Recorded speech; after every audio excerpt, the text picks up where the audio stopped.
The knife in my hand stopped just short of the turkey. Grandma's china plates were lined in perfect circles, the smell of butter and sage hanging in the air, and the TV in the next room hummed with a football game no one was really watching.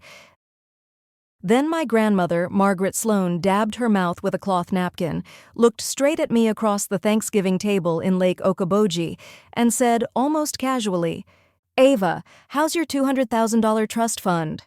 The room didn't go silent. It went hollow. I felt my mother's fork clink against her plate. My dad's smile froze halfway, like someone had pressed pause on his face. I laughed once because I thought she was joking. "What trust fund?" I asked. That's when his smile vanished, and that was the moment I learned my family had a secret so big it could buy a new life or burn the old one to the ground. Before we continue, kindly comment the city where you are watching from and make sure you subscribe to the channel so you never miss a new story like this. Now let's continue. If you've ever had one of those moments where the air in the room changes before anyone stands up, you already know what that night felt like. One sentence from my grandma, and suddenly the mashed potatoes, the cranberry sauce, the green bean casserole my aunt drove in from Des Moines. It all felt fake, like props on a stage. Grandma didn't look confused when I said, "What trust fund?" She looked hurt. "You mean they never told you?" she asked quietly. My mother shifted in her chair. "Mom, this is not the time." My dad forced a chuckle, the kind he used when he wanted to sound relaxed in front of neighbors. "Margaret, you're mixing things up again. Let's just eat, okay?" But Grandma didn't laugh. She set her fork down, the metal tapping softly against the porcelain. I remember the sound more than anything. That tiny tap felt louder than the TV, louder than the wind outside blowing off the lake. "Mixing things up?" she repeated, eyes narrowing behind her glasses. "I signed the paperwork myself, Daniel. Don't talk to me like I'm senile." I swallowed hard, my appetite gone in a second. "Dad," I said, "what is she talking about? What trust fund?" He didn't look at me. That was the first alarm bell. My dad always had an answer, always a speech ready. This time, he just grabbed his glass of sweet tea and took a long sip, staring at the centerpiece like it held the answer. My mother stepped in instead. "Ava, it's complicated adult stuff. Financial planning. It's all taken care of." That word, taken care of, hit me weird. It sounded less like security and more like a problem that had been buried. Grandma pushed her chair back, the legs scraping the hardwood floor of the lake house dining room. "Complicated?" she said. "It's actually very simple. I put $200,000 aside for my granddaughter. I was told she understood that. Every eye turned to me like I was on trial. I could feel heat in my face, that teenage mix of embarrassment and anger when adults make decisions about your life like you're not in the room. "I didn't know anything," I said, my voice shaking. "No one told me." For a second, sympathy flashed across Grandma's face. Then something colder settled in, not toward me, toward them. "Daniel," she said, looking at my father, "where is the trust now?" He finally looked up, and the charm dropped. No more fake smile, just a flat warning stare I had mostly seen when I broke rules. "Mom," he said, "this isn't appropriate dinner conversation." "Answer the question," she said. Silence stretched over the table. The only sounds were the faint crowd noise from the football game and the hum of the old fridge in the kitchen. The candles on the table flickered a little from a draft sneaking in under the back door. Everything normal kept moving. My family didn't. I realized I was holding my breath. "Dad?" I tried again. "Is there really a trust fund?" My aunt cleared her throat. "Maybe we should all just calm down. It's Thanksgiving." But calm wasn't coming back. Not after that. My father leaned back in his chair, shoulders tight. "Ava, there was a plan your grandmother made years ago. Things changed. Markets changed. We adjusted. It's not something you need to worry about." Adjusted. Another soft word that felt like a lie. When does adjusted turn into taken? Grandma's hands were shaking now. She wasn't a dramatic woman. She was the kind of person who saved receipts and labeled freezer bags. I'd grown up watching her balance checkbooks at this same table. Seeing her tremble scared me more than my dad's anger ever had. "You adjusted?" she whispered. "Without telling her? Without telling me?" My mom snapped her napkin off her lap and stood. "This conversation is over." But Grandma stood too, and the look she gave my parents, it wasn't confused or fragile or weak. It was sharp, like she was finally seeing something clearly she had tried to blur out. She turned to me instead. "Ava, after dinner, I want to show you something in the study." My dad's jaw clenched. "Mom!" She ignored him, which almost never happened. For the rest of the meal, the table went through the motions, people moving food, taking bites, offering weak compliments, but the warmth was gone. The pumpkin pie tasted like cardboard. The gravy went cold. I watched my parents more than my plate. Every time Grandma mentioned documents or the bank in Cedar Falls, my mom's fingers tightened around her water glass. My dad kept checking his phone, even though he always scolded me for doing that at the table. Somewhere between the lukewarm stuffing and the awkward attempt at grace, a question settled into my chest.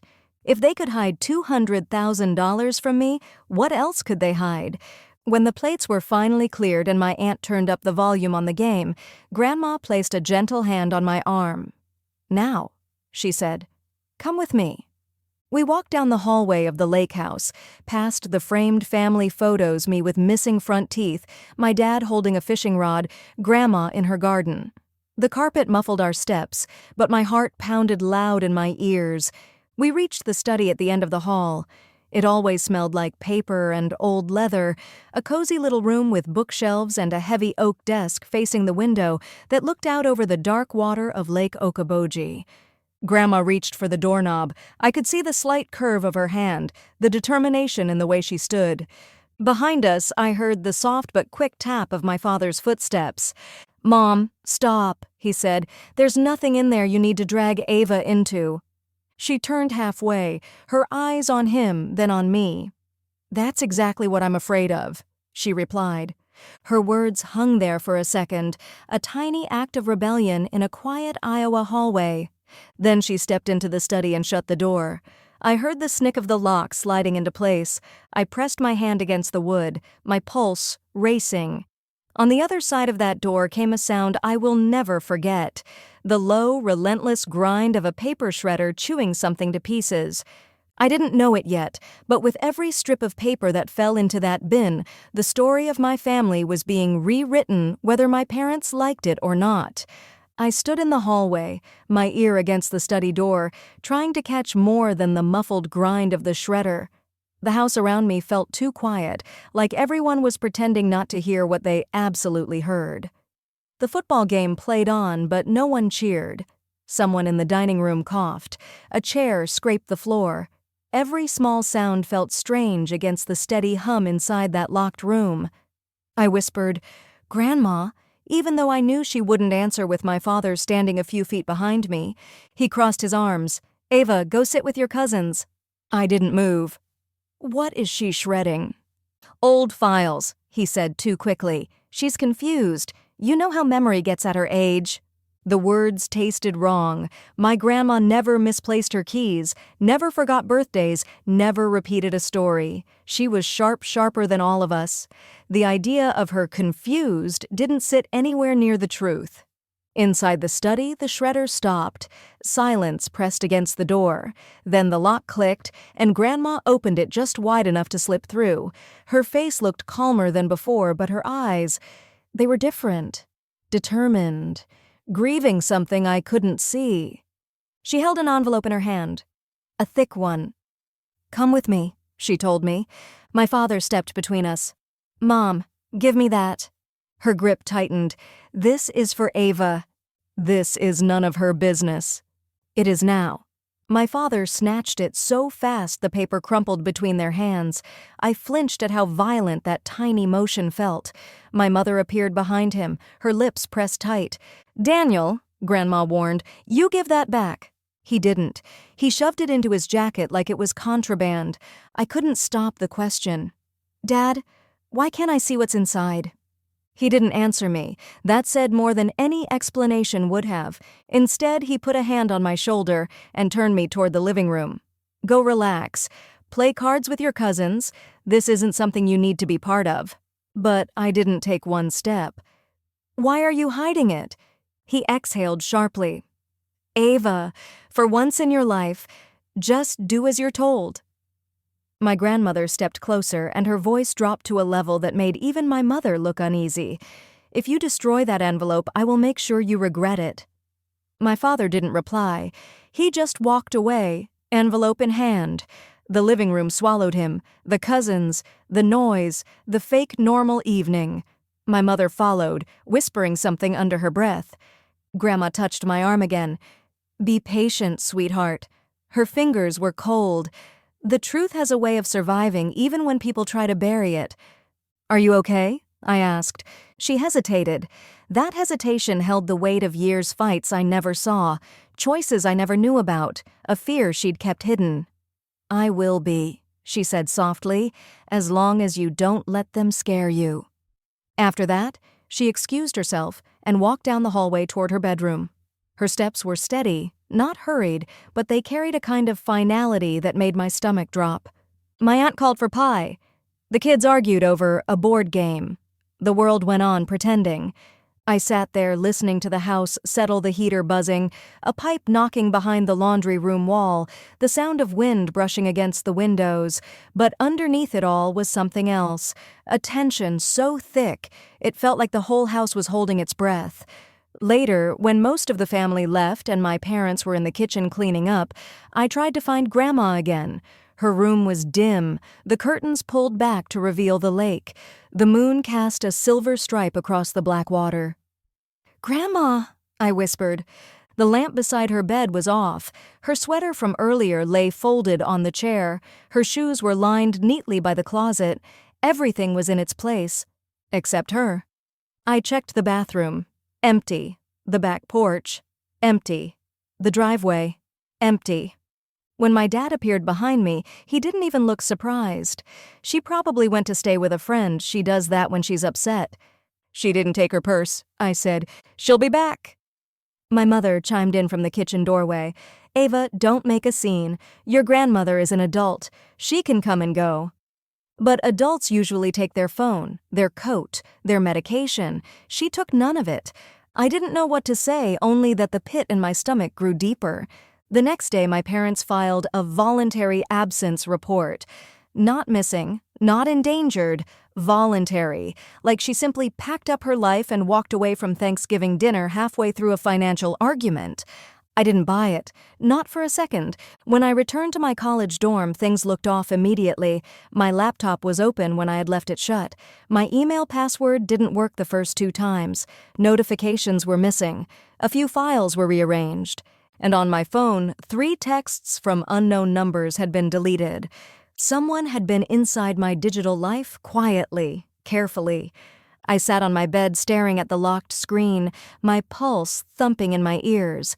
Someone wasn't just hiding my grandmother. Someone was trying to erase her, and I knew exactly who had the most to gain from that. I tried to sleep, but every time I closed my eyes, I saw Grandma's empty room and that crushed envelope disappearing into my father's jacket. Days blurred together. I went to classes, took notes, laughed when my friends laughed, but it all felt thin, like my real life was happening somewhere else, somewhere darker. Then one afternoon, as I returned to my dorm from a study session at the library, I found a plain white envelope taped to my door. No return address, no name, just my room number written in careful, looping handwriting. My pulse kicked up. I peeled it off slowly, like it might fall apart in my hands. Inside was another envelope, this one printed with the header of a law firm in Chicago. I sat on my bed before opening it, grounding myself with one deep breath. Then I slid the paper out. At the top, my grandmother's name. Below it, a short message dated the week after Thanksgiving. Ava, if you're reading this, then something has already gone wrong. They took more than the money. Find the box. Grandma. My throat tightened around a mix of fear and anger. That one line they took more than the money shook me. What more could they possibly take? Her savings? Her freedom? Her voice? I read the letter again and again, searching for hidden meaning. But the message was simple, urgent, and the last part, find the box, stayed in my mind like a command. I knew where I had to go. The next morning, I drove back to Lake Okoboji. The lake house stood quiet under a gray sky, the air cold enough to sting. I had the spare key Grandma had given me when I left for college. "In case you ever need a place to breathe," she'd said. I didn't think she meant this. Inside, the house felt different, not empty, just watched. I couldn't shake the sense that someone had been there after Thanksgiving. A lamp was unplugged. The rug near the fireplace was crooked. A picture frame was turned face down. Small things. But Grandma didn't do small things. Her world was always orderly. And now it wasn't. I headed straight for her bedroom. I remembered her saying the Lakeview room helped her think, helped her remember what mattered. The sheets were neatly folded back like she had just stepped away. Her jewelry box sat open, but nothing inside seemed valuable enough to steal. A stack of books lay on the nightstand, all bookmarked at different points. But none of those things felt like a box meant only for me. I pulled open dresser drawers, checked behind clothing, lifted folded sweaters, tapping on the wood. I crouched by the closet, pressing on baseboards. Nothing. Then something caught my eye. One of the floorboards under the dresser corner sat just a fraction higher than the rest, subtle but wrong, and Grandma didn't tolerate wrong in her home. My heart hammered as I slid the dresser an inch to the side. Dust stirred. I pressed the board gently. It shifted under my touch. I pulled it up. Beneath it, wrapped in an old hand towel, was a small metal box. Not locked, just sealed tight, like it had been closed with care. The air felt heavier the moment I lifted it, like the room knew what I was holding. I sat on her bed and opened it. Inside was a single object, a flash drive. A plain silver one, smooth edges, no markings until I turned it over and saw the words scratched by hand, "For Ava only." My breath caught. My grandmother wasn't dramatic. She wasn't reckless. If she left this, she'd done it with clear intention. I plugged the drive into my laptop, half terrified the screen might explode with answers I wasn't ready to know. The files loaded slowly, one by one video files, all time-stamped from the months before Thanksgiving, and I clicked the first one. The footage showed my grandmother's dining room. My parents sat across from her, papers spread across the table. Papers I recognized immediately as legal documents. Grandma's voice was calm, steady. "You told me this was a routine update," she said. My father leaned forward. "It is. We're just tightening things, making sure everything is handled properly." I felt the blood drain from my face. In the next video, my father held a pen. My mother hovered behind him. My grandmother wasn't signing anything, they were. My father angled the documents, signing her name with a slow, practiced hand, forging her signature. Grandma's voice in the video trembled. "What are you doing? Those aren't—" My mother stepped toward her. "We're doing what needs to be done. Stop making this harder." I stared at the screen, hands shaking. My parents forged her name. I clicked another file, already bracing myself. What I saw next made me cover my mouth. My father stood inches from Grandma, voice cold. "You're getting forgetful. If you don't settle down, we'll move you into the memory care home early. The one we toured, the one far outside town. Don't test me." Grandma didn't cry in the video, but her hands gripped the table so tightly her knuckles turned white. I clicked another clip, the last one. Grandma sat alone, talking quietly into the camera. "It's starting," she whispered. "If they do to Ava what they did to me, she won't survive it. She still believes in them." A chill crept up my spine, because in that moment, sitting alone in her bedroom with the flash drive in my lap, I realized something terrifying. She wasn't warning me about the money. She was warning me about them, and the people she meant were the two people I had trusted all my life, my parents. I don't know how long I sat there after watching the last clip. The house was quiet, too quiet, as if it was trying to protect me from the truth sitting on my screen. My grandmother's voice lingered in the air, tired, frightened, but determined. I replayed the part where my father leaned over her. His shadow swallowed her whole. "If you don't settle down." Those words echoed through my mind like footsteps in a dark hallway. I had never heard my father talk like that, not to anyone, especially not to her. I closed my laptop and stood, but the room tilted a little from the weight of what I'd seen. For a moment, I wondered if anyone ever truly knew their parents, or if everyone, eventually, discovered something that changed everything. Would you have confronted them, or would you have feared what they might do next? I walked toward the living room, each step slow and shaky. The lake outside was still, a mirror of gray sky and dead winter branches. The world felt like it was waiting for something to snap. I thought about calling my mom, about demanding answers, but the memory of my father's voice in that video, that low, threatening calm, stopped me cold. Confronting them now would be like setting off fireworks in a locked room. Instead, I returned to the study. The shredder bin was still full of thin strips of paper, curled like pale confetti. I sifted through them, hoping to piece something together, but the words were too shredded to read. Only scattered letters, fragments of dates, a partial signature here and there.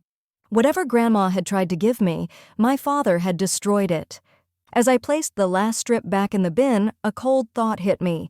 If he shredded something she wanted me to see, what were they hiding that scared them that much? I returned to my laptop and clicked another file. Part of me didn't want to. Part of me needed to. This one opened to a different angle of the dining room. The camera must have been moved. My father's voice was louder, sharper.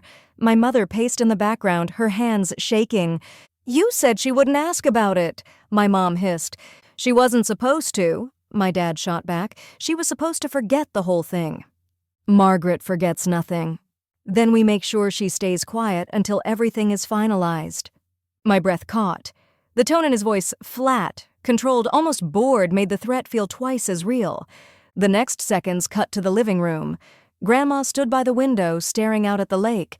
She looked older, exhausted, in a way I had never seen. Dad approached her. "Don't push this," he warned. "You're making this harder than it needs to be." She didn't move, didn't speak. He reached for her arm, gripping it just a little too tight. I stopped the video. My hands trembled so badly I had to steady the laptop against my knees. When does loyalty become harm? When does love turn into fear? The flash drive wasn't just evidence. It was my grandmother's way of telling me the truth she couldn't say out loud. I transferred all the files to my computer, then to a backup folder on an external drive, then another, then cloud storage. I didn't know who I could trust, but I knew one thing. I could not let that footage disappear. I closed the laptop and stood again, feeling a cold resolve settle into my bones. I needed to understand the full picture, how deep this betrayal went, how long it had been happening, and who, if anyone, knew what really happened to Grandma. The wind outside rose, suddenly, rattling the window panes.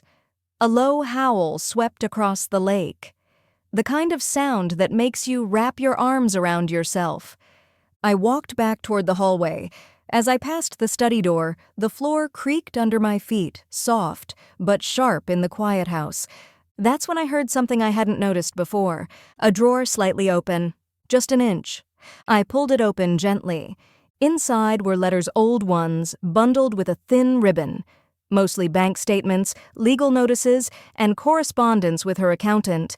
But one envelope was different, tucked far in the back. A letter addressed to a federal office in Des Moines.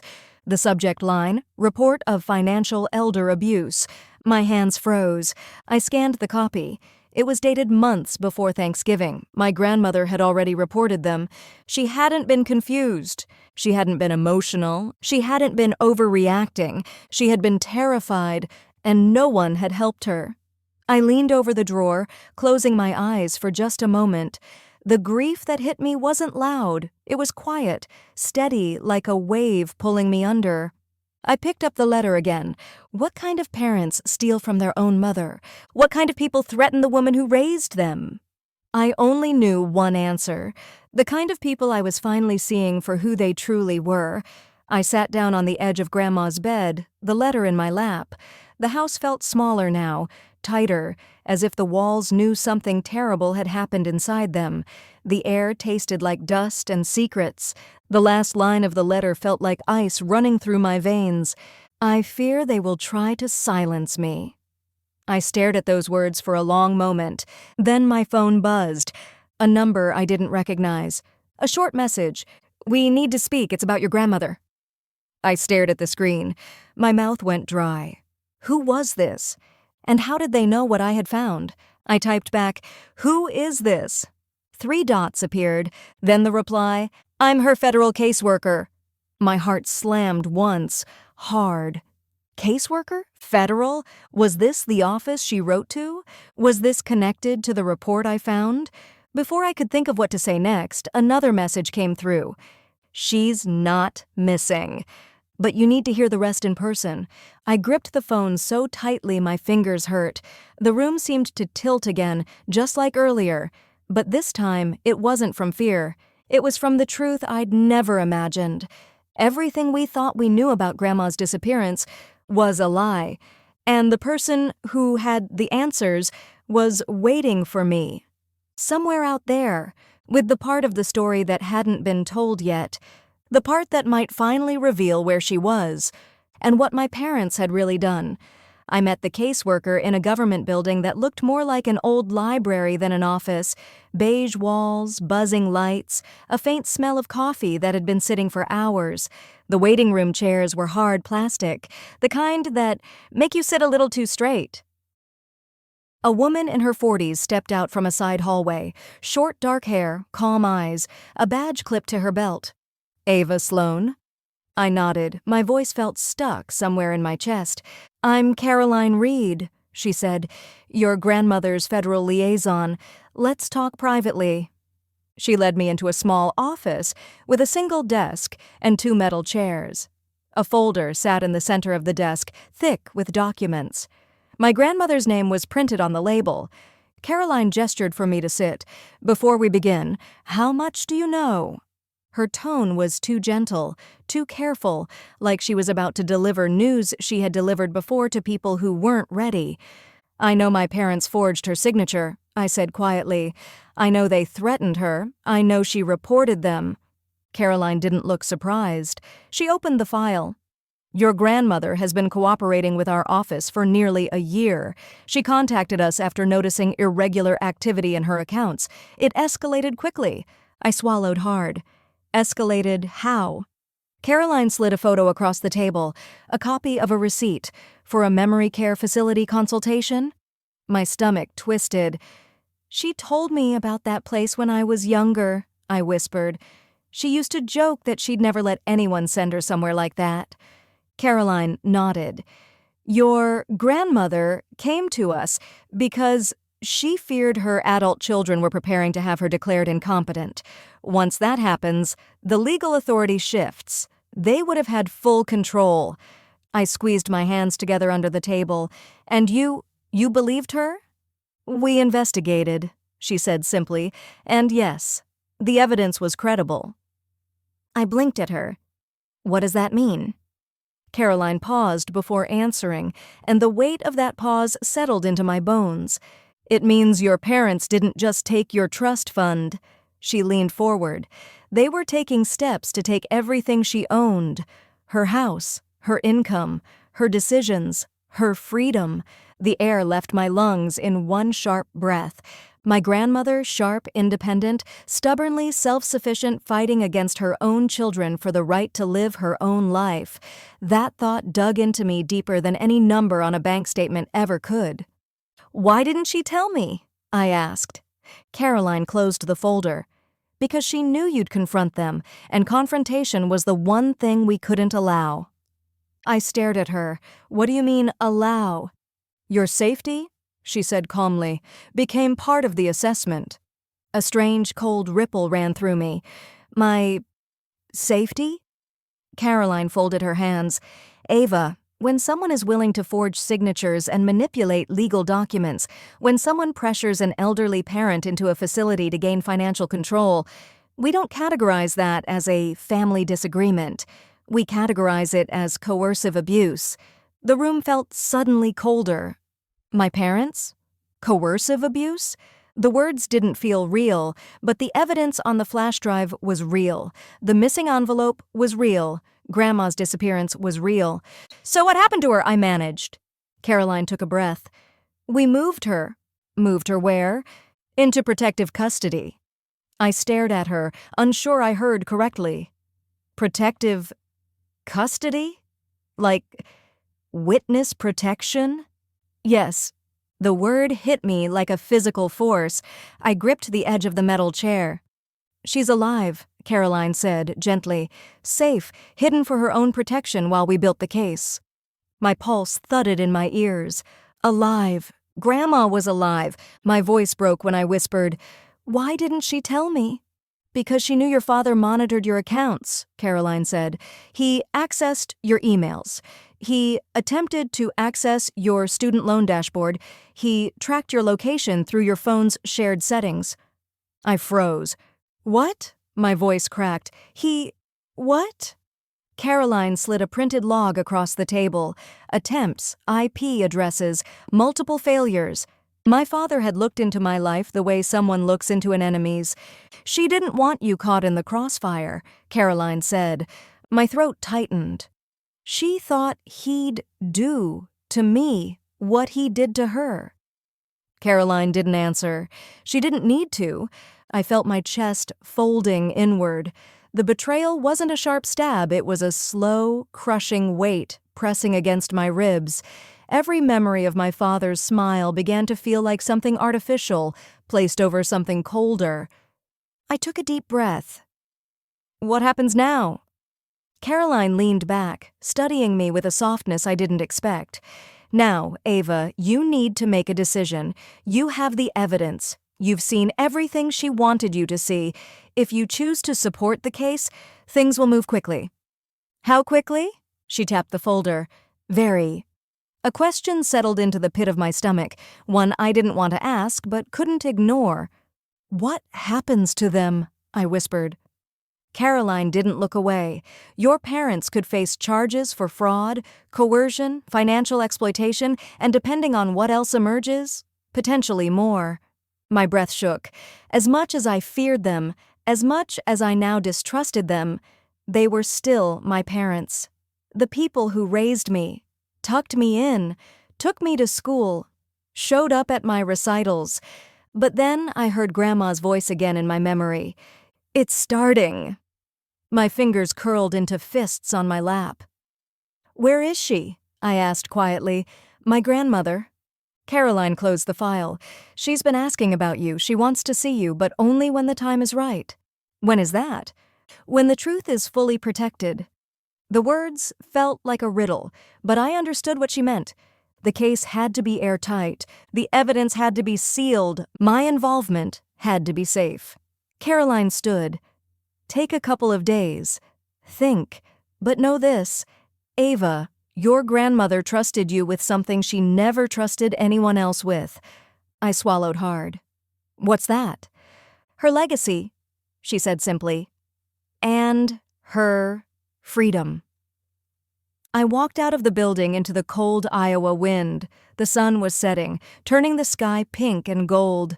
A couple walked past me with coffee cups, laughing softly. Life for them was normal. For me, everything had tilted. My grandmother wasn't missing. My father wasn't the man I thought. My mother wasn't innocent. And I wasn't just a bystander. I was the key witness.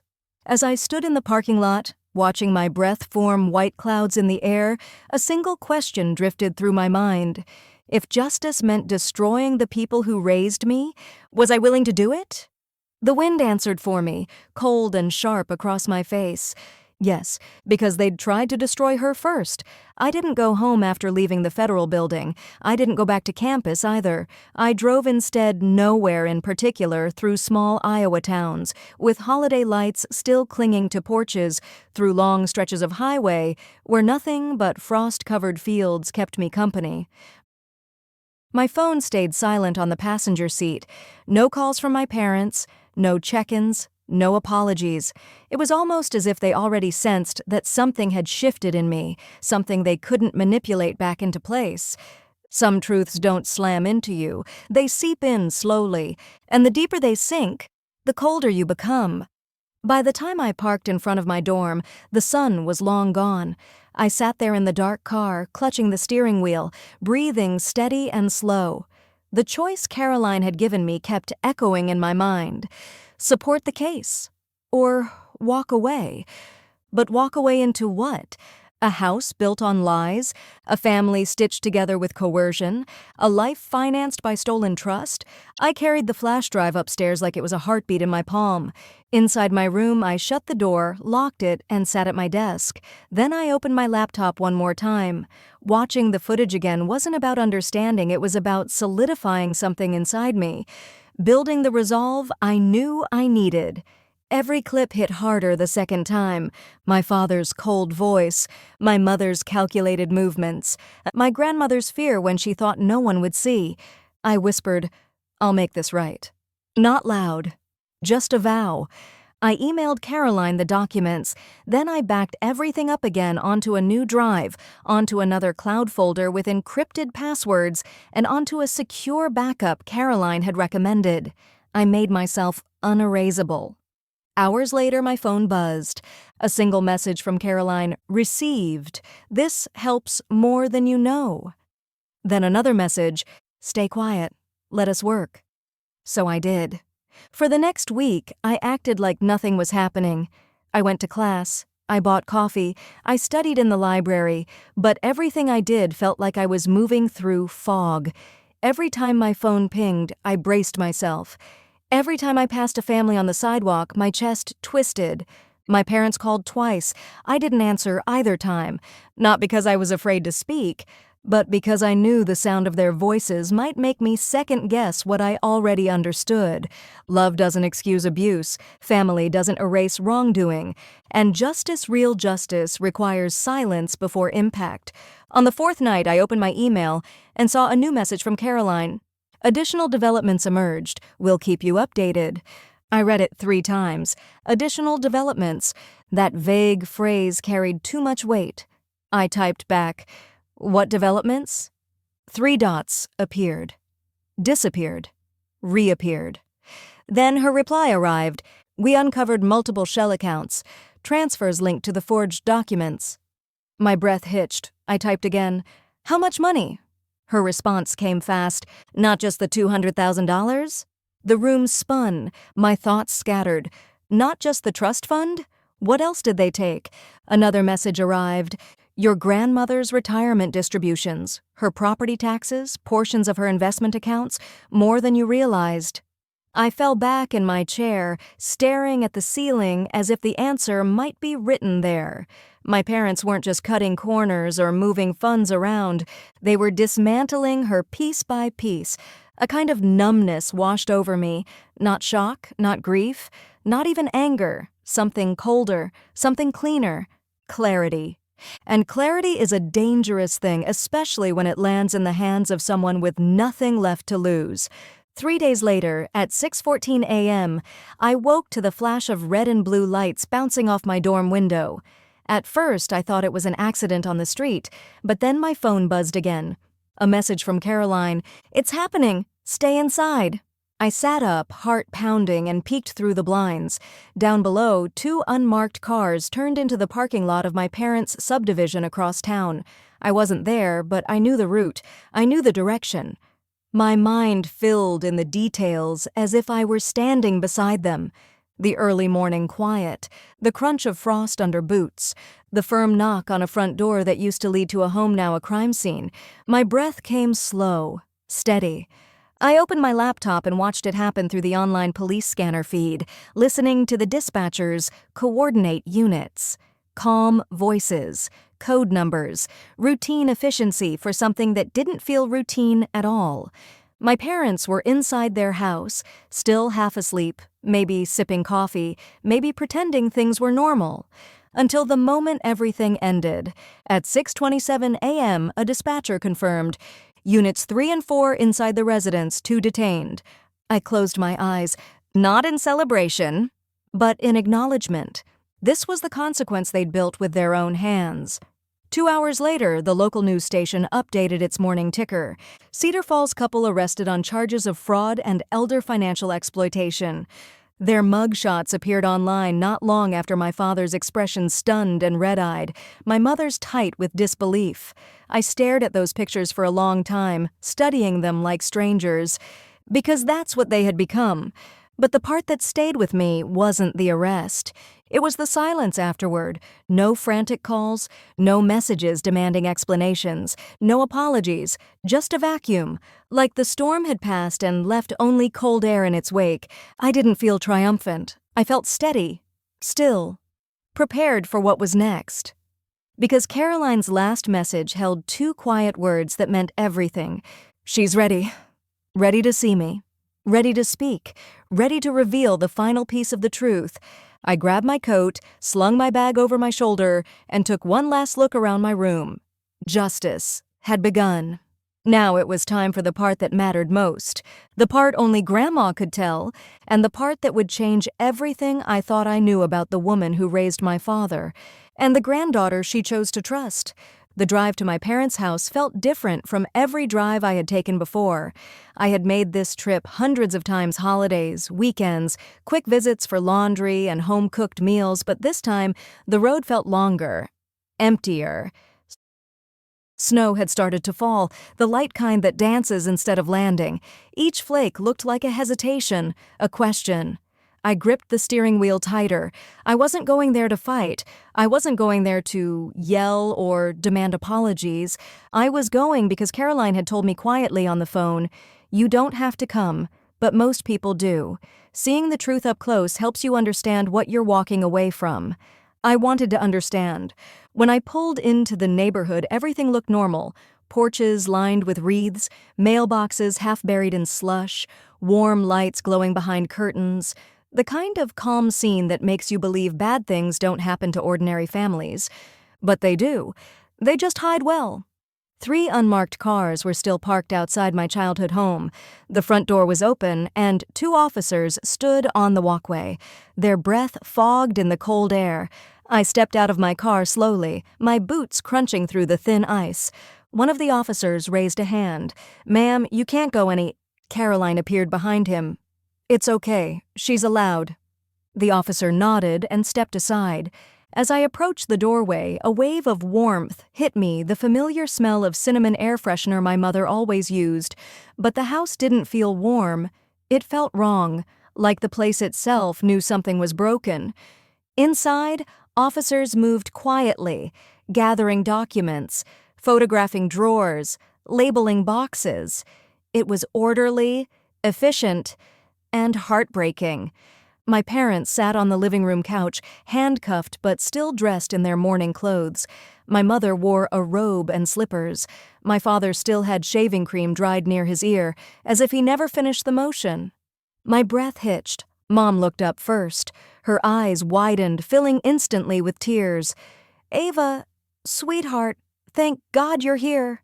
I said nothing. My father didn't cry. He stared at me with the same expression he used when I brought home bad grades, tight, disappointed, like I was the one who had done something wrong. "Ava," he said, voice low and hoarse, "don't let them do this. You can fix it." Fix it. Like this was a misunderstanding, like his signature on forged documents had been an accident, like Grandma's fear had been imaginary. I stepped closer. "Fix what?" My father's jaw worked as he searched for the right lie. "Your grandmother is confused. She's been confused for months. They're twisting things. You have to tell them." "My mother is not confused," I said quietly. His face cracked. "Ava, they're trying to take everything from us." "No," I replied. "You already did that yourselves." My mother sobbed harder. "We were protecting you. We were managing everything for your future." "For my future?" I asked. "Or for yours." She broke, completely, shoulders shaking, words stumbling. "You don't understand. Your grandmother was being difficult. She kept changing her plans. We needed some stability." Stability. Another soft word weaponized to justify something cruel. My father leaned forward. "Ava, listen to me. You're our daughter. Family fixes things. Family stays together. You don't turn on us." I stared at him for a long moment. The man who had taught me how to ride a bike, who had cheered at my softball games, who always told me he wanted me to grow into a strong woman. But strong women don't ignore truth. Strong women don't excuse abuse to keep peace. Strong women don't protect the guilty from the consequences they created. "I'm not turning on you," I said softly. "I'm finally seeing you." He flinched like I'd struck him. An officer stepped forward. "It's time." They helped my mother stand. Her knees buckled a little. She whispered through tears, "Ava, please, you're all we have." But that wasn't true. They had each other. They had greed. They had the choices they made. I had Grandma. My father was last to stand. As they guided him toward the door, he looked back at me one more time, desperate, terrified in a way that clung to my memory. "Ava," he said, "I'm your father. You don't understand what you're doing." I swallowed, my voice barely above a whisper. "No, I finally do." As the officers led them out into the cold morning, neighbors peeked from behind curtains. Cameras captured the walk to the patrol cars. Mugshots would follow. Headlines would spread. Their world, one built on image and control, collapsed in real time. When the cars pulled away, the house fell silent. Caroline approached gently. "You okay?" I nodded slowly. "What happens now?" She handed me a sealed envelope. "She wants to see you." My heart thudded. "Where?" "She'll explain it herself. All the details are inside. She chose the place, said it mattered." I held the envelope like it was a fragile thing, like it might break open and release all the pieces of my life I hadn't put together yet. Caroline rested a hand on my shoulder. "Ava, this part won't be about evidence, or cases, or charges. It'll be about closure. Are you ready for that?" I took a breath, steadying myself. Yes. Because after months of fear, betrayal, and silence, something was finally shifting. Justice wasn't just beginning anymore. It was about to complete itself. The cafe in Madison sat at the corner of a quiet street, the kind lined with old brick buildings and snow-dusted trees. A soft light glowed through its windows, warming the sidewalk. I stood outside for a moment, letting the cold settle on my skin. I needed the chill. It kept me steady.